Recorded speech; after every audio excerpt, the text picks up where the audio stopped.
Bonjour à toutes et à tous, mon nom est François Parlant et aujourd'hui je vous donne comme petit défi Excel et VBA de créer un petit quiz.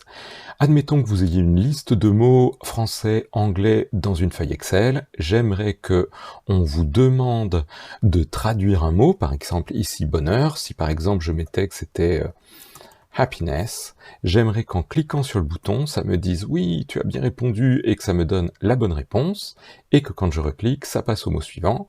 Et si jamais je me trompe, vous allez voir, ça va m'indiquer que c'est pas la bonne réponse, 2, regardez ce qui se passe au niveau de mes jokers. Eh bien, j'ai perdu un joker et ça me dit que c'était pas vraiment la bonne réponse. Évidemment, ce serait bien d'avoir un compteur des bonnes réponses, et vous pouvez continuer comme ça votre petit quiz. J'aimerais que vous ajoutiez un petit menu avec quelques paramètres dans lesquels on pourrait par exemple changer si on veut les mots proposés dans une langue et la question dans une autre. Par exemple ici, si jamais je voulais que ce soit une question en anglais, pof, ça y est, ça vient de changer, et il faudrait maintenant que la réponse soit français, hop, maintenant on attendra ici, colère j'imagine, je teste, eh bien c'est bon, c'est bien inversé. Ensuite, ce serait bien qu'au bout d'un certain nombre de questions, on ait un petit message nous disant « C'est bon, tu as réussi, victoire !» avec un petit message. Bon, je vous montrerai ça peut-être tout à l'heure.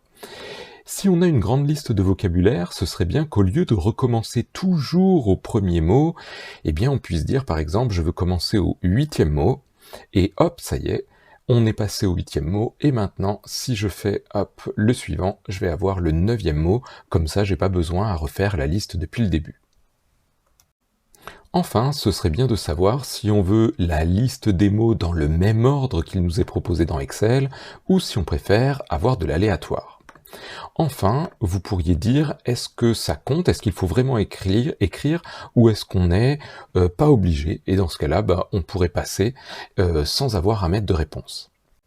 Enfin, ce serait bien de pouvoir redémarrer, c'est-à-dire remettre les jokers, remettre le compteur à 0, repartir au premier numéro du début par rapport à notre liste, et éventuellement, si vous aviez besoin, ce serait bien de pouvoir voir le vocabulaire, puisque la feuille est cachée. Bien, vous pouvez refermer, et ensuite, ce qui serait sympathique, c'est que vous ayez verrouillé toutes les cellules de votre feuille, de manière à ce qu'on ne puisse pas faire de modifications, à moins de savoir le faire.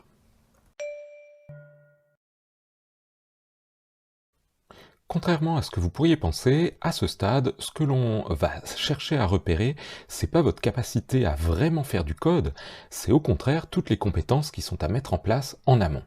Est-ce que vous êtes capable de décomposer ce problème et de repérer des structures, c'est-à-dire des choses qui vont ensemble, qui peuvent être séparées les unes des autres, de manière à pouvoir les traiter une par une, et peut-être de les hiérarchiser en se disant ça va avant tel autre, etc. Ensuite, il faut une certaine capacité d'abstraction, c'est-à-dire de laisser tomber les choses qui vont être peut-être plus des détails et de se focaliser sur les points importants, les structures les plus révélatrices. Et enfin, il faudrait que vous arriviez à rédiger la logique générale de l'algorithme, pas dans le code, mais vraiment comme avec un dessin, des schémas, des post-it si vous voulez, pour dire il faut faire ça et faire ça. En termes de méthodologie, vous allez devoir rapidement identifier les informations que vous possédez déjà et celles qui vous manquent et commencer à réfléchir à ce qui va vous permettre de les obtenir, de les calculer. Bien sûr, ces informations, il faudra les stocker quelque part et c'est à vous de définir la manière dont vous allez les organiser. Normalement, à ce stade, vous devriez commencer à avoir un certain nombre d'objets sur lesquels vous allez travailler, et donc de connaître les propriétés de ces objets sur lesquels vous allez travailler. C'est la partie modélisation, organisation de votre travail. Enfin, vous allez passer à la phase d'automatisation des actions. Quelles actions on automatise, sous quelle forme, et là il va y avoir la partie codage.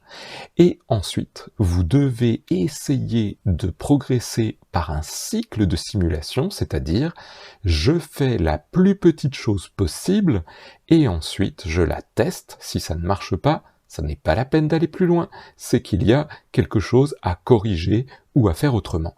Et je dois progresser avec le plus rapidement possible un test de manière à ne pas m'enliser.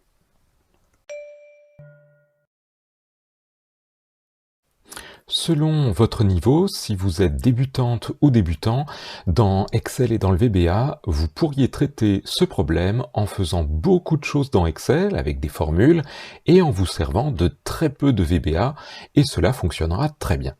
À mon avis, c'est par là qu'il faut commencer. Si jamais vous avez déjà des connaissances en VBA ou en programmation, sans doute que vous pourriez faire une partie avec Excel et une partie dans le VBA directement.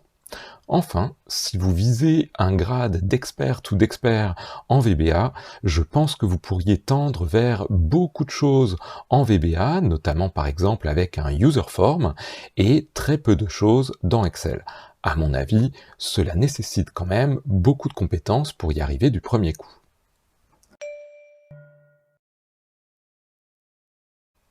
Et bien voilà, très bonne modélisation et bonne programmation à toutes et à tous. À bientôt, au revoir.